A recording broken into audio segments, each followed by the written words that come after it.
Morning. Welcome. And yes, a warm welcome to our 7th conference here in Warwick. It's a joint conference. We're doing this together with the Faculty of Public Health, which I think is just brilliant. Maggie's the president and has been a very big part in influencing the programme. We spoke some years ago about when we come together, wanting this to be more like an Irish gathering, you know, without the drink, or not so much.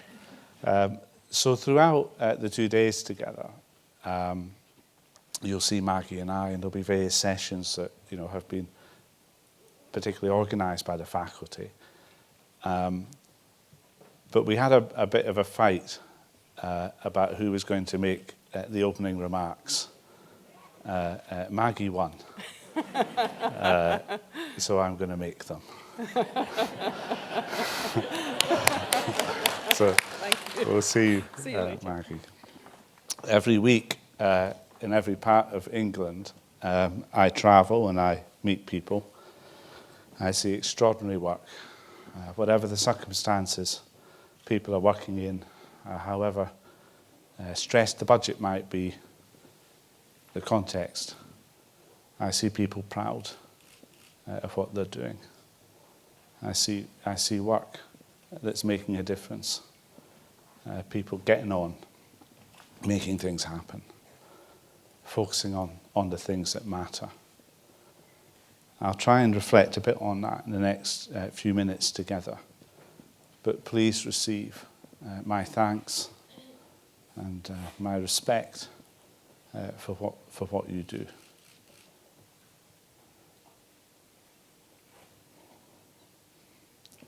I agonised about what I might say on Brexit.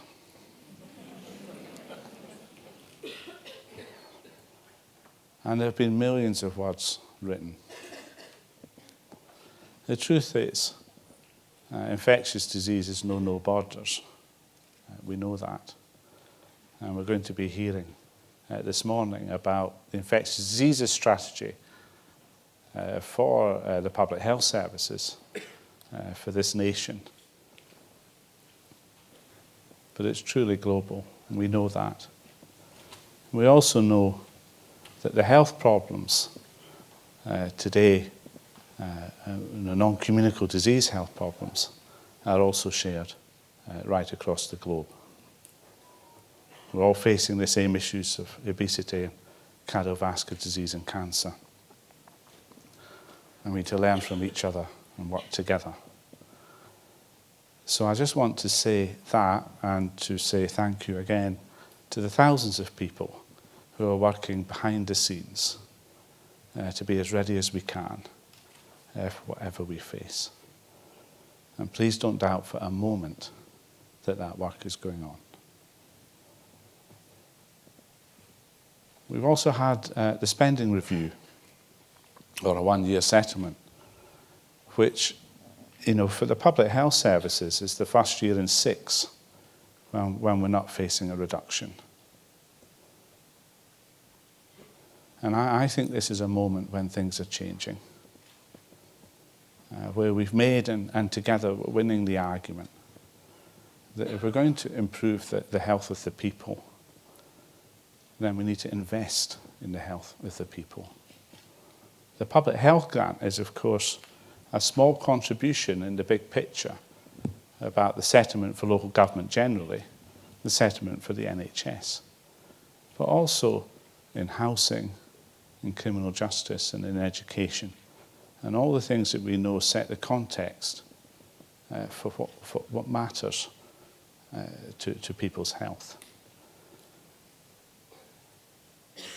We have the Secretary of State coming tomorrow, and I know he'll say something about the spending review and his ambition and confidence about how we're working together about the next 3 years, the next number of years.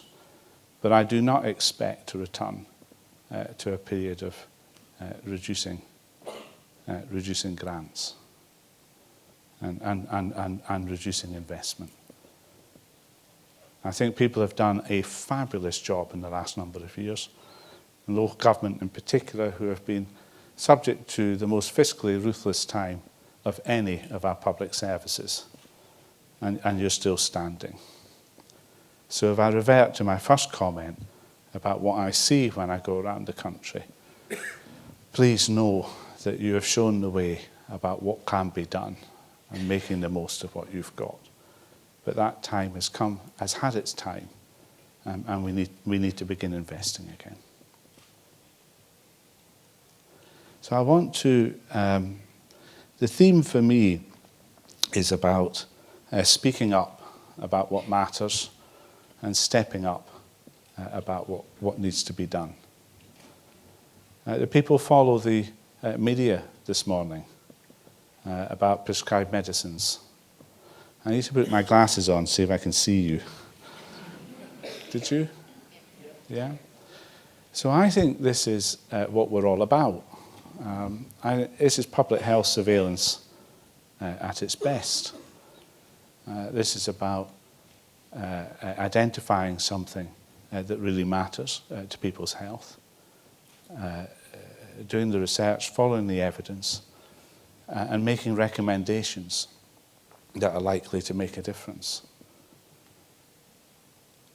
And it really comes together when it works like this, and where there's absolute political support for those recommendations.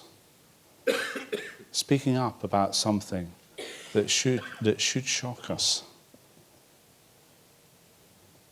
Not just about the quantum of prescribed medicines, but the harms arising from those. The media headlines are, of course, about opioids because of the US and the Canadian experience.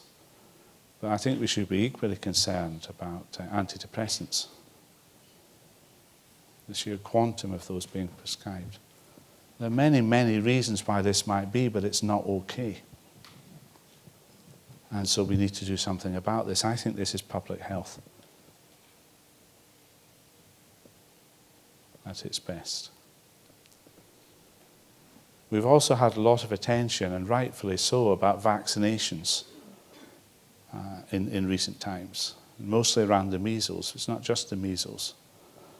And about where we've got a very good story to tell, but it's not a good enough story to tell, and particularly for those that are missing out. And so there's work going on now about what sort of strategy will we need as a nation to reach those parents, those children who are not benefiting, who aren't coming forward. It's a both and and strategy. It is also about speaking up about the evidence and tackling those that are saying that vaccination isn't safe.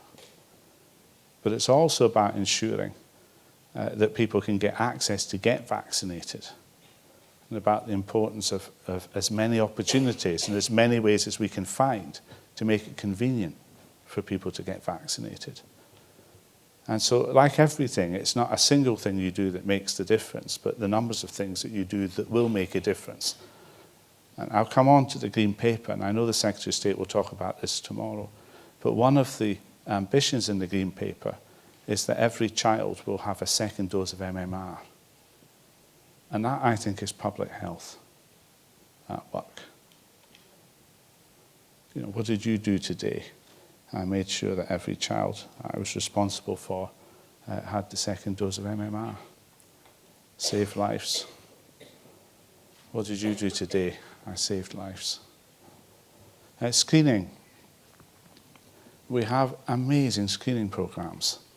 I mean, literally thousands of lives preserved. Illnesses avoided at every stage of life. But not everyone is benefiting from those screening programs. And there are large numbers of people who are simply not coming forward. And we can just report that. We can just report it and say, look what's happening. Or we can also say, actually, that's not okay, and do something about it. And so more on that as well to come. We have we're publishing today the latest version of the health profile for England. You might remember that we began this in 2017 and then we updated it last year. And the update last year informed the long-term plan for the NHS.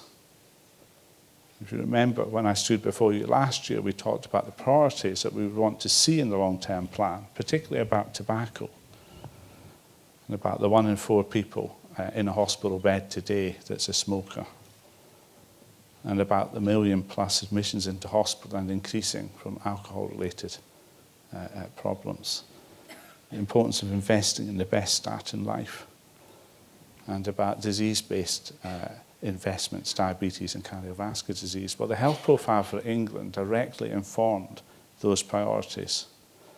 And so today's report goes a bit further, and you'll hear about this in one of our sessions. The focus, I think, is less about how long you live, which, obviously we need to be concerned about, but much more about how long you live in good health. And the speaking up and stepping up is about how do we tackle those differences. The 19-year difference between Bradford and Guildford. The fantastic health profile of Kensington, in which you had Grenfell Tower. It's not about north and south or urban and rural, but about where you happen to be on the affluent index. And so every stage, I know you know this. I think the point I want to get across is so what we're doing about it and the difference that we can make. And so also today we've been thinking in Public Health England about where we should be prioritising for the next 5 years. And inevitably, when you prioritise, there are things that we'll be doing that don't end up on that list. And the fear is that you think, well, if I'm not on that list, I don't matter. And I've been hard to believe this, but in my 40th year in public service, would you believe that? A young fella like myself. There's no mirrors in this room, are there? I've also been a chief executive for 23 years, and we have this this debate and this argument about how do you make sure that people can see themselves in the words that we use, the strategies that we write. But we ultimately have to come down to a number of things where we're going to put the biggest burden of our effort. Not that this is all we're going to do, but where we're going to get measured on are we making a sufficient difference. And so we have 10 areas. And you won't be surprised that taking tobacco out of England is the first of those. Every day, 220 people are dying early before their time because of tobacco-related illness. It sits at the heart of the long-term plan for the NHS. Yesterday, I was in Sandwell and West Birmingham hospitals, meeting the staff there who have gone smoke-free. And I couldn't sufficiently convey how engaged everyone was in this, from staff side to medical director, the chief executive. Have people been there? There's a big red line that runs right around the hospital for those people who think that's where you can't park. It's the line that says, this is the hospital, everybody. And you can smoke on the other side of that red line. Yeah? But they've also provided support, encouragement, practical. Every ward area has got nicotine replacement therapy available 24 hours a day, and they can refer to the local services where people need longer term term help. And so without apology or ado, we're going to continue to focus on tobacco. Child obesity, and halving the rate of child obesity by 2030, and all that will entail. Cleaner air, and the importance of tackling this, improving the mental health of our people, and the preventative interventions that we can make there. In October, we'll be launching a new program, digitally based, with peer-to-peer support, but also rapid access to professional support for people who are struggling with common mental health problems. These are the 7 most common mental health problems. Can I check how many of them you might recognize? Trouble with sleeping, stress and anxiety. Maybe if I put my glasses on.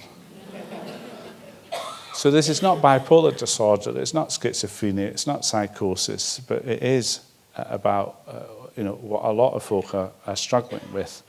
And this is NHS, this is clinically approved. This is about helping people to identify themselves and people around them, their family, friends and work colleagues, about things that might just be going wrong for them, and about how to get early help.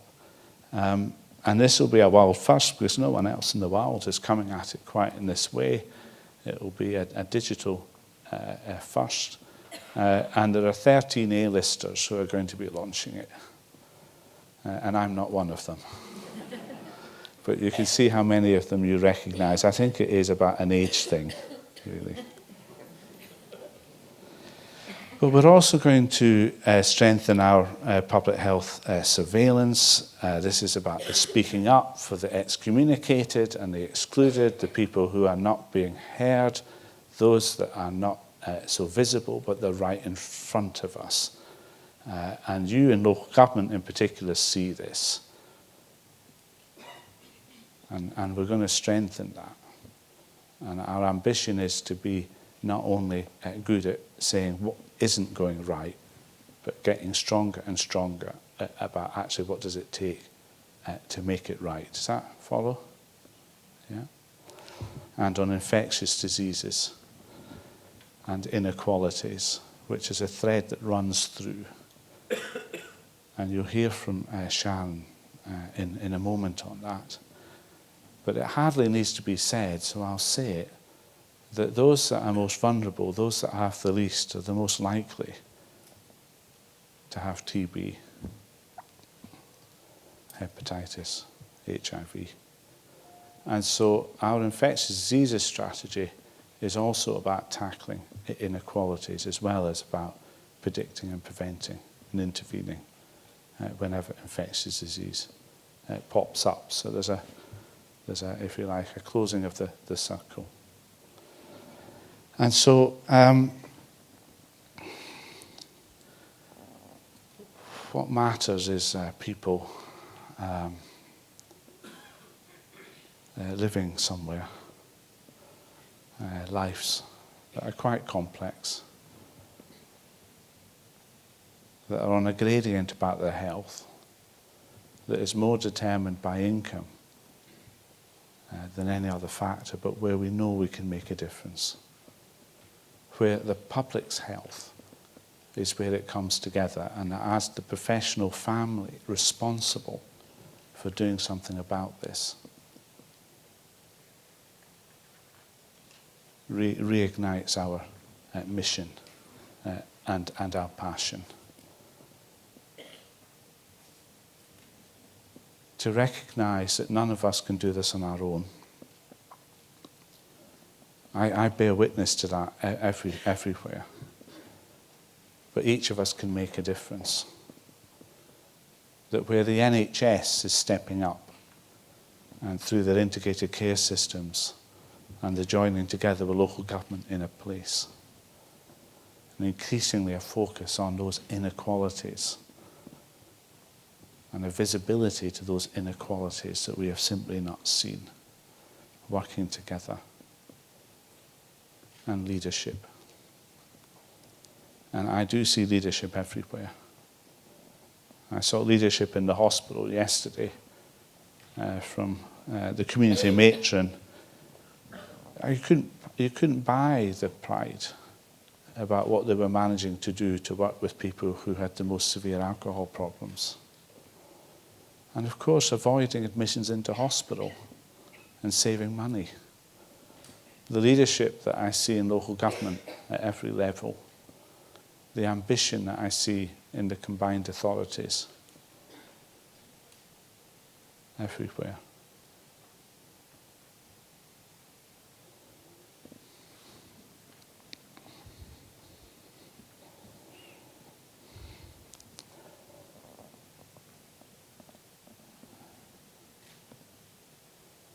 I see the next number of years as our greatest opportunity to make the greatest difference. Often people say to be the chief executive, you must have a profound lack of insight. I can say, yes, that's definitely right.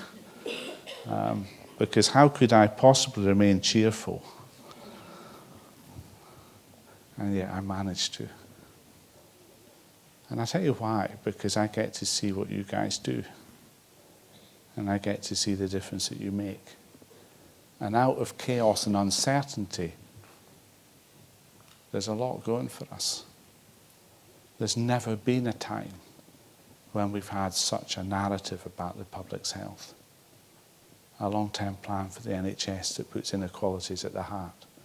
A green paper on prevention that says actually it's about a lot of other things. You do realise you've got 35 days to respond to that.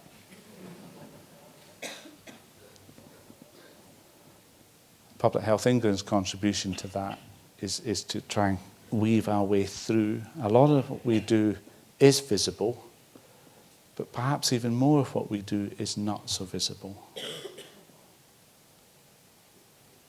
But we are very, very active in trying to create the circumstances and the environment within which you can do your best work. Does anybody know the time?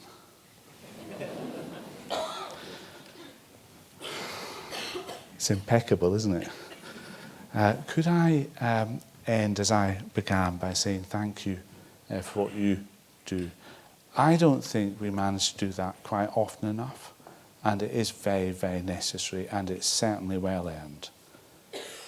That my theme for the next number of years, of course the next couple of days, is about speaking up and stepping up to the problems that we face.